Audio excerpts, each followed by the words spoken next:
आश्रमात प्रवेश केल्या केल्या 40शी ओलांडलेला सुमित संतपणे जे नजरेत दिसतंय ते डोळ्यात साठवून घेऊ लागला. परिसर अगदीच निसर्गरम्य होता. फाटकातून प्रवेश केल्यावर मोठं अंगण होतं आणि ते अनेक झाडांनी सजलं होतं. अगदी पहिल्यांदा इथं येऊनही सुमितला त्या परिसराशी नातं असल्यासारखं जाणवत होतं. सगळं काही डोळ्यात साठवत तो कार्यालयापर्यंत गेला. कार्यालयात गेल्यावर संचालक बाहेर कामासाठी गेले आहेत आणि थोड्या वेळात येतील असं त्याला सांगण्यात आलं. तोपर्यंत त्याला कार्यालयात बसण्याची विनंती करण्यात आली. आजूबाजूची दृश्य निहाळत तो वाट पाहत बसला. खिडकीतून बाहेर तिथला सुंदर परिसर पाहत असताना मनोमन तो या जागेची तुलना आपल्या कॉलेजच्या परिसराशी करू लागला. त्याचा कॉलेजचा परिसरही अशाच सुंदर पद्धतीने नटला होता. बाहेर तल्लीन होऊन पाहता पाहता त्याचं मन त्याला कॉलेजच्या दिवसात घेऊन गेलं. सुमितने MBA पोस्ट ग्रॅज्युएशन अभ्यासक्रमाला प्रवेश घेतला. तो कॉलेजचा आतला परिसर अतिशय सुटसुटीत, मोठा आणि वेगवेगळ्या झाडांनी नटलेला होता.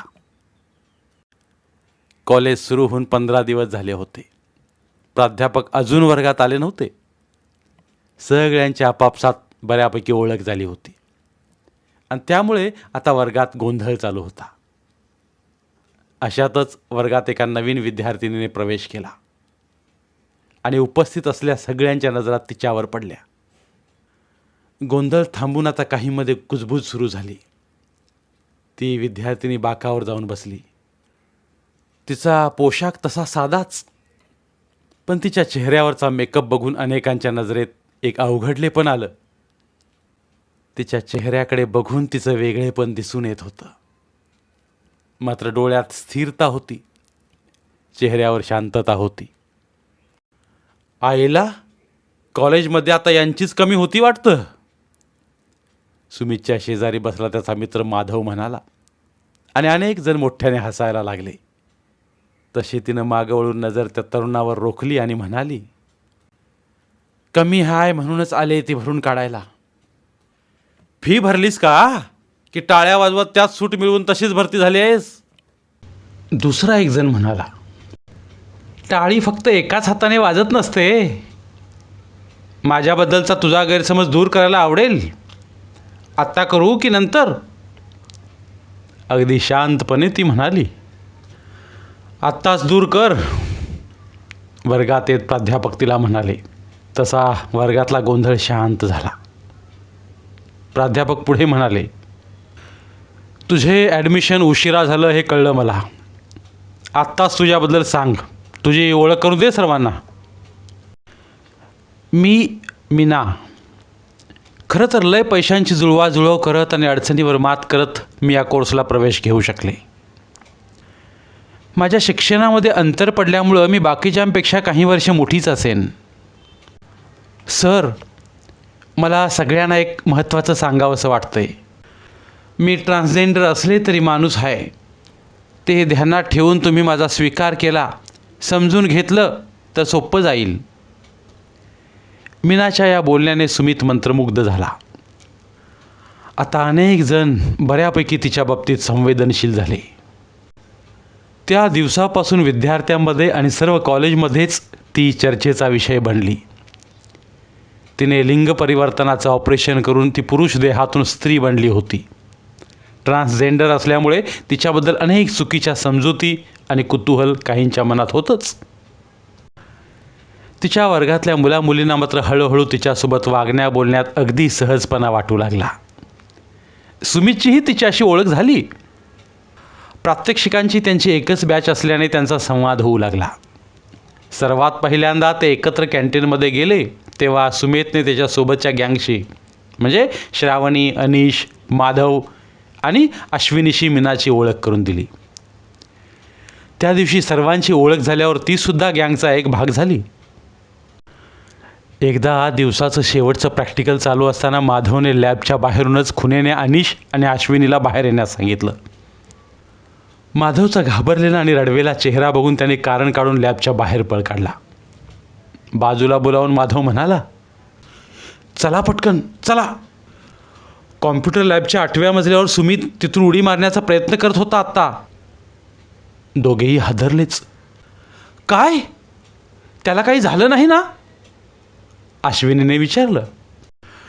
इथे नाही काही बोलत, आधी तिकडे चला. तिघेही वाऱ्याच्या वेगासारखे धावत शेवटच्या मजल्यावरच्या टेरेसकडे गेले. तिथे सुमित आणि मीना होते. सुमित उद्ध्वस्त झाल्यासारखा दिसत होता. त्याला पाहून सगळ्यांच्या जीवात जीव आला. मीनाने त्याला तिकडे जाताना पाहिलं. तिने त्याचा पाठलाग करून नेमक्या वेळी त्याला रोखलं. त्यामुळं अनर्थ टळला. माधव अनिशाने अश्विनीला म्हणाला. सगळे तिथून निघून झाडाखाली जाऊन बसले. अंधार पडू लागला होता. अभ्यास झेपत नाही, पुढचा रस्ता दिसत नाही, एवढ्या कारणासाठी हतबल होणं ठीक आहे, पण म्हणून आत्महत्या? अनिश सुमितच्या पाठीवर हात फिरवत म्हणाला. हे खरं तर एक कारण झालं, पण याहीपेक्षा काहीतरी महत्त्वाचं कारण घडलं आहे. सुमितने एक निश्वास टाकला आणि म्हणाला. आपल्या वर्गातली श्रावणी, 4 वर्षापासून आम्ही रिलेशनशिपमध्ये होतो. आता ते संपुष्टात येत आहे. आता तिचं दुसऱ्यावर प्रेम आहे. म्हणते तिला माझ्यासोबत भविष्य दिसत नाही, स्टॅबिलिटी वाटत नाही. मला वाटायचं मी तिला अंतर्बाह्य ओळखत होतो, पण आता वाटतंय तिचं माझ्यावर खरं प्रेम नव्हतंच. सुमितची नजर शून्यात गेली. गेले काही दिवस काहीतरी कारण सांगून श्रावणी आपल्यासोबत कॅन्टीनमध्ये इतरत्र येण्यास का टाळाटाळ करत होती हे आत्ता समजलं. अश्विनी नाराजीनं म्हणाली. आता कशातच अर्थ वाटत नाही. सगळं संपल्यासारखं वाटतंय. सगळं संपल्यासारखं वाटलं तरीही स्वतःला संपवणं हा पर्याय नाही. वाट बदलते, पण रस्ता फुटतोच कुठेतरी. मीनाचे आधाराचे शब्द ऐकून सुमित तिच्याकडे बघू लागला. ती पुढे म्हणाली. आता माझी काय गोष्ट सांगू? पुरुष म्हणून जन्माला आले, मग पुरुषासारखं चालणं बोलणं व्हावं म्हणून बारकी असल्यापासनं बापाच्या लाता खायची. स्वतःची सख्खी आई माझं हातवारं खटकलं की मला चटकं द्यायची. मीनाच्या डोळ्यात पाणी आलं. तिने हातावरचे चटके दाखवले. पण हे तू मुद्दाम कुठं करायचीस? अनिश म्हणाला. हे त्यासनी कुठं कळायचं? पण एक दिवस असं कसं पोर जन्माला आलं म्हणून आईनं बदलायला चालू केलं. त्याच दिवशी या त्रासाला कंटाळून घराबाहेर पडले. 17 वर्षांची होते. मला माझी गुरु भेटली. भीक मागायला लागले. बाहेरच्या जगातलं काही कळत नव्हतं, पण घरात भीतीत जगण्यापेक्षा ते बरं वाटू लागलं. तरी भीक मागणं पसंत नव्हतं. सन्मानाने जगायचं होतं. तिथल्या बाकीच्यासनी हे मान्य नव्हतं. सुदैवानं एकदा सुरेखा नावाची ट्रान्सजेंडर भेटली. ती स्वतःच्या पायावर उभी होती. तिची एक ट्रस्ट होती. भीक मागणं सोडून तिथे काम करू लागले. तेव्हाच ग्रॅज्युएशन करायला लागले. आणि मग लिंग बदलाचं ऑपरेशन कधी केलं? माधवनं विचारलं. तिकडे काम करू लागल्यावर पैसे जमू लागले, काही उसने घेतले आणि मग केलं ऑपरेशन. एक मोठं स्वप्न पूर्ण झाल्यासारखं वाटलं. आता मागे वळून बघितलं की वाटतं जे झालं ते चांगल्यासाठीच. या सगळ्यात गोंधळी नाहीस तू? म्हणजे जन्माला पुरुष म्हणून आलीस आणि ऑपरेशन करणं हाच उपाय वाटला? गोंधळाच्या लय रात्री जागून काढल्या मी. स्त्री होणं हाच मार्ग का? मग देवाने पुरुष म्हणून का जन्माला घातलं? स्त्री झाले की मग सगळे प्रश्न सुटणार की पुन्हा नवीन गुंता समोर येणार? मनाच्या शांत अवस्थेत मग काहीतरी सापडायचं. सगळ्यात महत्त्वाचं म्हणजे मत्तीसाठी आजूबाजूला बरंच काही सापडेल, पण थेट उत्तर कुठंच नसतं. अशा वेळी आपल्या आतला कुठला तरी भाग आपल्याला ठाम संदेश पोचवतो. अंग थरथरतं, शांत वाटतं. किमान त्यावेळेस तरी हाच संदेश आणि हाच मार्ग हाय वाटतं. बस तेच. आणि मग तेव्हा वाटतं आपला आत्माच हा संदेश आपल्याला देत असतो. मीना बोलत होती आणि सगळे अगदी तल्लीन होऊन ऐकत होते. त्या रात्री सुमितने डोळे बंद केले तरी तिचा चेहरा समोर दिसू लागला. गेले कित्येक दिवस तो स्वतःच्या त्रासात होता. मात्र मन आज स्वतःचा विचार न करता तिचा विचार करीत होतं. किती अवघड होता तिचा प्रवास. तिचं काय भविष्य आहे. आजही तिचा पूर्णपणे सामाजिक स्वीकार नाही. जोडीदार मिळणं कठीण. दुसऱ्या दिवशी सुमित आणि मीनाची भेट झाली तेव्हा त्याला आज एक वेगळी मीना समोर आल्यासारखी वाटत होतं. आत्तापर्यंत त्याला तिचं फक्त एक बाह्य स्वरूप माहीत होतं, पण काल एक व्यक्ती म्हणून प्रवास उलगडल्यामुळे समोर कोणीतरी एक आदर्श, एक प्रेरणा उभी असल्याचा भास त्याला होत होता. एके दिवशी प्रात्यक्षिक संपल्यावर मीना आणि सुमित कॅम्पसमधल्या चहाच्या टपरीवर चहा घेत होते. तू कधी प्रेम केलंस का? तिच्यावर नजर रोखत सुमितने विचारलं. त्यावर तिने स्मित हास्य केलं. प्रेम केलं की, पण त्यात गोंधळच होता. शाळेत असताना तर मी म्हणजे सगळ्यांचा गमतीचा विषय. छक्का हिजडा म्हणून हिनवून मानसिक त्रास द्यायची मला. 11वीत असताना एक जण आवडायचा, पण त्याला सांगायला भीती वाटायची. एक दिवस धाडस करून सांगितलं त्याला, तुला मी तुझ्यासारखा छक्का वाटलो का? म्हणून त्याने 2 मुस्कुटात देऊन माझा अपमान केला. सांगताना तिच्या डोळ्यात आसवं आली.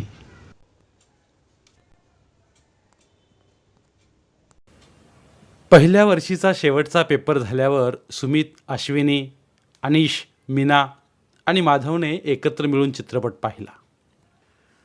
त्यानंतर सुमित आणि मीना शहरातल्या बागेत फिरायला गेले. जे झालं ते कधी झालं मलाही कळलं नाही.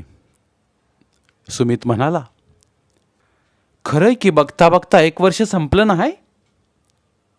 मीना म्हणाली. यावर सुमित हलकेच हसला. का? काय झालं? मीनानं विचारलं. मी त्याच्याबद्दल नव्हतो बोलत. मग कशाबद्दल? मीनाने थांबून विचारलं. तुला खरंच नाही कळालं? क्षणभर सुमित थांबला. आपल्या छातीची धडधड वाढत असल्याचं त्याला जाणवलं. अगं तुझ्यावरती प्रेम कधी बसलं हे माझ्या लक्षात नाही आलं. सुमित म्हणाला. सुमित काय बोलतोय ते मीनापर्यंत पोचायला वेळ गेला. नंतर तिला अनपेक्षित हादराच बसला. शरीरात कुठल्या भावभावनांचा खेळ चालू झाला हे तिचं तिलाही कळेना. थोड्या वेळाने तिच्या डोळ्यातून पाणी यायला लागलं. सुमित गोंधळला. तिच्या प्रतिसादाचा अर्थ काय आहे हे त्याला कळेना. मी तुझ्यावर प्रेम करू शकत नाही. अश्रूने भरलेले डोळे सुमितवर रोखत ती म्हणाली. पुढे तिला तिथं थांबणंही शक्य होईना. तिथून ती पळत निघून गेली. सुमित तिच्याकडे गोंधळलेल्या अवस्थेत पुतळा बनून पाहत बसला. दुसरं वर्ष चालू झाल्यावर एकदा कॉलेजमध्ये सुमितने मीनाला भेटून विचारलं, थांब, का टाळतेस मला? ती काहीच बोलली नाही. सुमितने प्रपोज केल्याच्या दिवसापासून ती सुमितला टाळत होती. आवडत नसेल तर तसं सांग ना स्पष्ट. मला तुझं हे वागणं नाही समजत. मी कुठे म्हणाले तू मला आवडत नाही म्हणून? उलट पहिल्यांदा माझ्यावर कोणीतरी खरं प्रेम केलं म्हणून मी भारावून गेले आहे. अगदी शांतपणे ती सुमितकडे डोळ्यात बघत म्हणाली. सुमितही शांत झाला. मग काय म्हणून तू माझ्यापासून दूर पळतेस? सौम्यपणे सुमितने विचारलं. ते प्रेम मी स्वीकारू शकत नाही रे, म्हणून माझी स्वप्न वेगळी आहेत. काहीतरी गूढ लपवत असल्यासारखं तिच्या डोळ्यात अश्रू आले. आणि त्या स्वप्नात मी बसू शकत नाही? मी भागीदार होऊ शकत नाही? या बोलण्यावर तिने सुमितची नजर टाळली. हे सगळं तू इमोशनल होऊन बोलतोयस, म्हणून तुला सत्य परिस्थिती लक्षात येत नाही. काय म्हणायचंय तुला? तू ट्रान्सजेंडर असल्याने आपल्याला अडचणी येतील? समाज तुझ्यामुळे मलाही स्वीकारणार नाही की आपल्याला मूल होणार नाही? हे बघ, या सगळ्याला तू घाबरून पुढे जायला नकार देत असशील तर मी सगळ्यांचा विचार करून ठेवला आहे. माझी सगळ्या गोष्टींना तो समजावीत असतानाच त्याचं बोलणं तोडत ती म्हणाली, नको रे इतकं गुंतवून ठेवू. पुढे ती काहीतरी बोलणार इतक्यात त्याने तिचा हात हातात घेतला. तिच्या हाताची थरथर त्याला जाणवू लागली. तिच्या मनाची द्विधा परिस्थिती झाली होती. काही बोलू नको पुढे, फक्त विश्वास ठेव. त्याच्या श्वासाने तिचा श्वास स्थिर झाला. मीनाच्या त्या शब्दाविनाच्या होकाराने तो खुरून गेला. छातीत प्रेमाची हवी हवीशी धडधड जाणवत राहिली. दिवस हिरवाईने नटलेले वाटत होते. तो मीनाच्या प्रेमात बुडाला होता. मात्र एके दिवशी त्याला मीनाशी खूप काही बोलायचं असताना त्याचा मीनाशी संपर्क झाला नाही. तो दिवस बेचैनीत गेला. काहीतरी अडचण असेल, नंतर होईल संपर्क, असं म्हणून माधवने त्याची समजूत काढली. त्यानंतर 2 दिवस तिचा काही संपर्क नाही म्हणून तो अस्वस्थ झाला. शेवटी तो तिच्या खोलीवर गेला. एका मुलीने दार उघडलं. मीना, सुमितनं विचारलं. तू सुमित? सुमितने मानेनच होकार दिला. तिने सुमितला आत बोलावलं. तू इथे आलास तर मीनाने तुला एक निरोप द्यायला सांगितला होता. 1 मिनिट आलेच. ती उठून आतून एक चिठ्ठी घेऊन आली. ही चिठ्ठी तुझ्यासाठीच. हृदयाच्या धडधडत्या ठोक्यांसहित त्याने मीनाची चिठ्ठी उघडली. आपले रस्ते एकत्र येऊ शकत नाहीत. आपण प्रेमात असताना पण एक भीती कायम माझ्या पाठीमागे असते. तुझं माझ्यावर जे प्रेम आहे त्याचा मी आदर करते. त्या प्रेमाखातर एकच वचन मागते, मला शोधू नकोस. माझा प्रवास वेगळा आहे. स्तब्ध अवस्थेत त्याच्या हातून ती चिठ्ठी गळून पडली. त्याला आश्चर्य वाटलं. त्याचबरोबर अचानक त्याच्या मनात अनेक प्रश्नांचं काहूर माजलं. आश्रमात खिडकी बाहेर पाहताना कॉलेजमधल्या प्रवासात रमून सुमितचे डोळे स्थिर झाले होते. नमस्कार, आपण मला भेटायला आलात ना? स्थिर डोळ्याने आठवणीत हरवलेला सुमित एका तरुण मुलाच्या वाक्याने भानावर आला.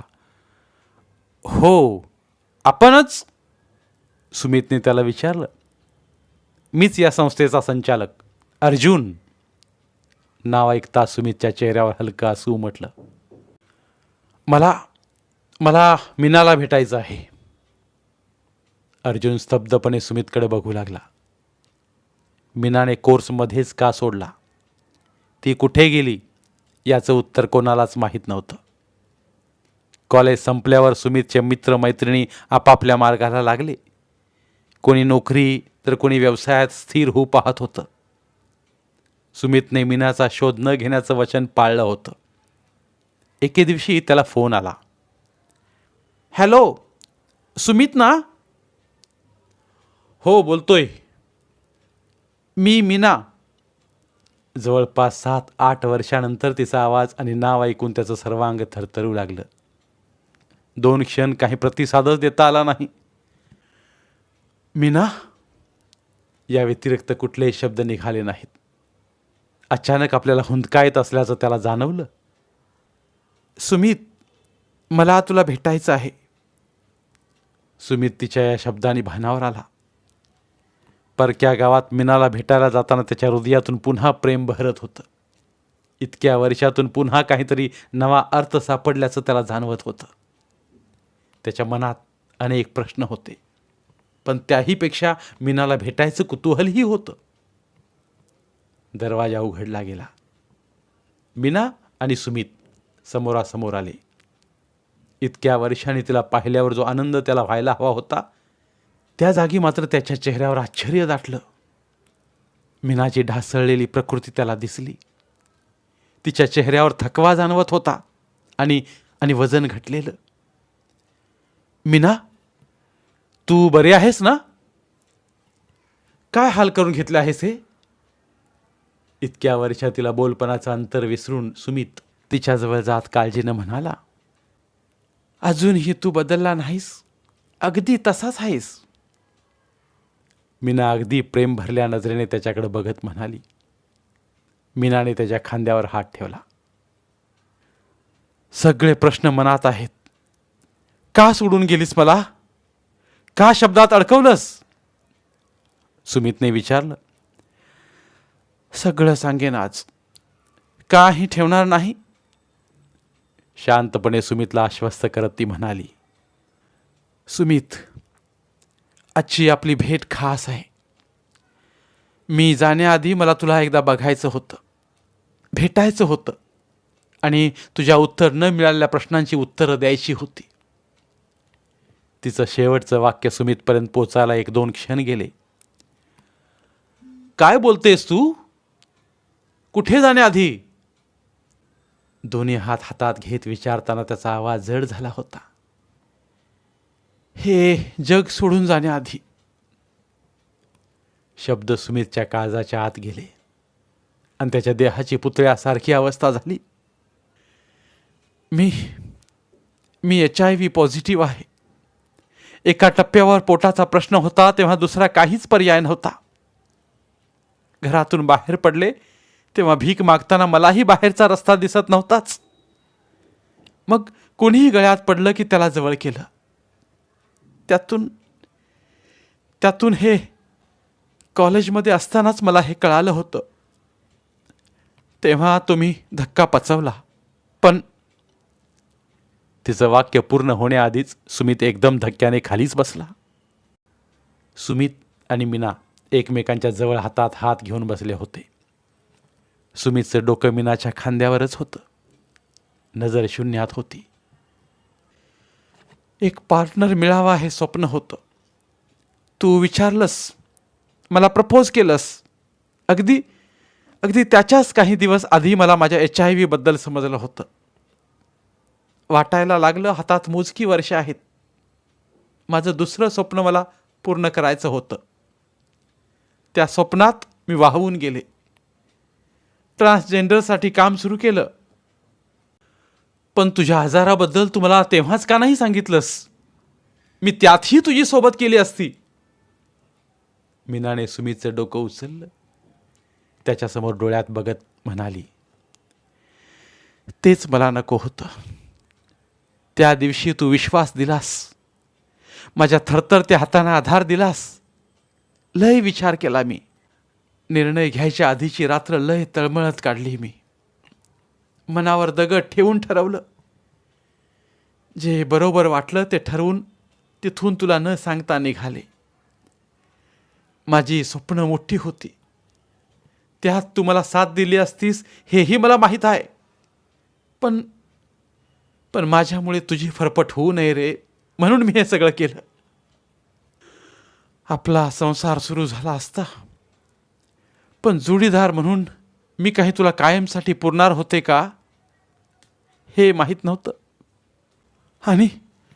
आणि मी तुला विसरून नवीन आयुष्य सुरू करावं म्हणून तुला न शोधण्याचं वचन मागितलंस.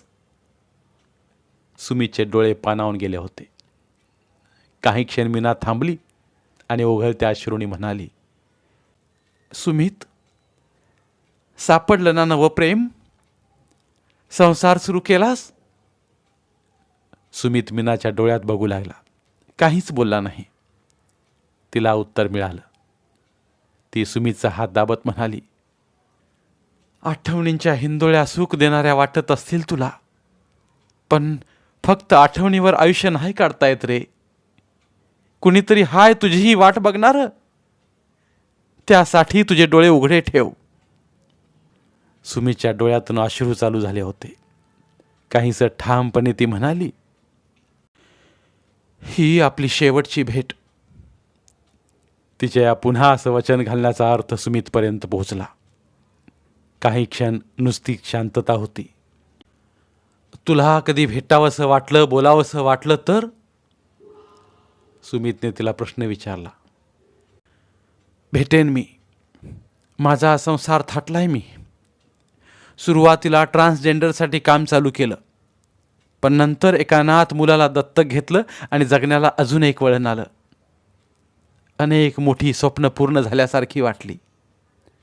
जे ट्रान्सजेंडर स्वतःच्या पायावर उभे राहिले त्यांचाच पुन्हा लय हातभार लागला. आणि मग आम्ही एक आश्रम काढला आहे. तिथे फक्त ट्रान्सजेंडर नाही तर आता अनाथ मुलं आणि वृद्धांसाठी पण काम वाढवायचं आहे. अश्रूने भरल्या सुमितच्या डोळ्यात हे ऐकताना अभिमान दाटला होता. मीना बोलता बोलता थांबली.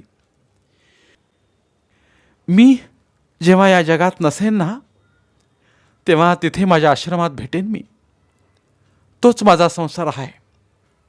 आता अर्जुन माझा दत्तक मुलगा मोठा होतोय. तो हळूहळू आश्रम सांभाळतोय.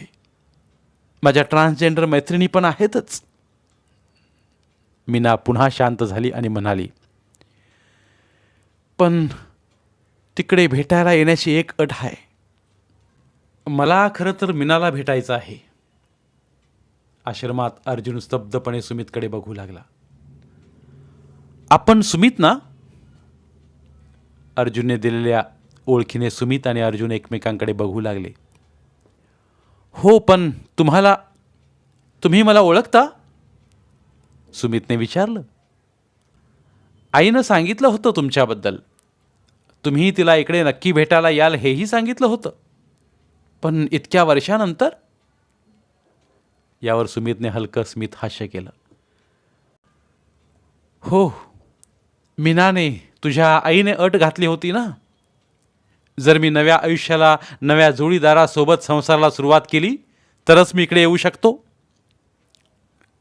मग ती अट आता पूर्ण झाली मग? अर्जुनच्या या प्रश्नावर सुमितचे डोळे स्थिर झाले.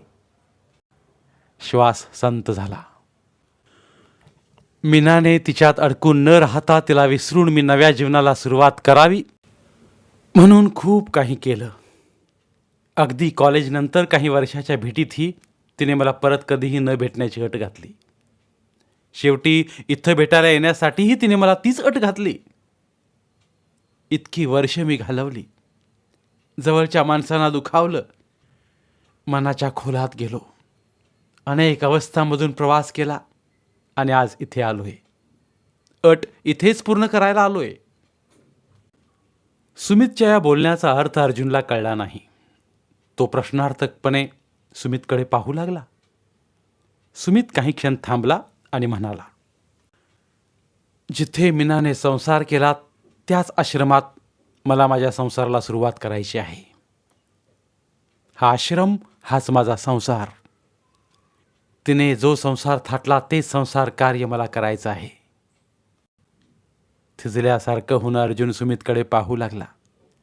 त्याच्या डोळ्यात अश्रू दाटले. सुमितचा चेहरा उजळून गेल्यासारखा भासत होता. चला, आईला भेटूया ना? अर्जुनने सुमितला विचारलं. तसा सुमितच्या अंगावर शहारा आला. सुमित आणि अर्जुन दोघेही मीनाची भेट घेऊ लागले. तिथल्या अनाथ मुलात, वृद्धांकडे पाहून, ट्रान्सजेंडरना भेटून तिथल्या मातीत सुमितला मीना भेटत होती. शेवटी दमून भागून ते पुन्हा कार्यालयात आले. मीनाच्या फोटोसमोर ते उभे राहिले आणि सुमितने डोळे भरून मीनाची भेट घेतली. धन्यवाद. पुन्हा भेटूया उद्या सकाळी एका नवीन कथेसोबत. आपल्या प्रतिसादाबद्दल आम्ही शतशः आभारी आहोत. मराठी वाङ्मयातील प्रसिद्ध कादंबऱ्या आणि कथासंग्रह ऐकण्यासाठी आमचे बोलती पुस्तके हे चॅनल सबस्क्राईब करा, शेअर करा व अभिवाचन आवडल्यास नक्की लाईक करा. आत्तापर्यंत आम्ही सादर केलेल्या सर्व कथा कादंबऱ्यांची लिंक आमच्या प्रत्येक व्हिडिओच्या डिस्क्रिप्शनमध्ये आहे. आपल्याशी संवाद साधायलाही आम्हाला नक्की आवडेल. आमचा संपर्क क्रमांक आहे 9960120521. पुन्हा एकदा धन्यवाद.